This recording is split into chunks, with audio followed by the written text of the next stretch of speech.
මගේ මේ වාහනේ යතුර මේ බලන්න මේ කබී හෝල් එක උඩින් තියලනේ.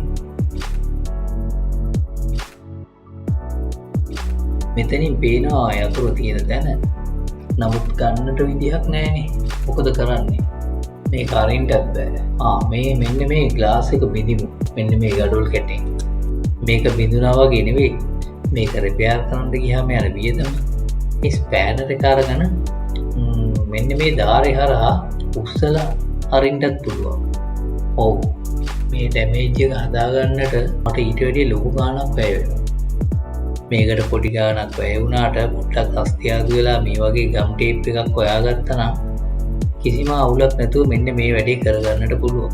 මේක මං හිතන්නේ අඟල් එකහමාරක දෙකක වගේ ගම් ටේප් එකක්. මෙන්න මේ ගම් ටේප් එකෙන් මෙන්න මේ පදාසෙම ආවරණය වෙන විදිහට ගම් ටේප් එක හොඳට අලවන්නට. මොකද මේ වීදුරුවට බදලා අල්ලන්නට අපි ලොකු ප්‍රදේශයක් ගම් ටේප් ගාගත යුතුයි. ඉතින් මේ ගම් ටේප් අලවගෙන මෙන්න මේ විදිහට පහතට ඇදීමෙන් ඔබට පුළුවන් මෙන්න මේ ෂටර් එක හිමිහිට පහළට ඇද ගන්නට. දැන් බලන්න ඔබට මේ යතුර ගැනීමට හැකි නේද? මේ වගේ දෙයකින් අපිට කරගන්නට පුළුවන් නම් ලොකු දෙයක් නේද?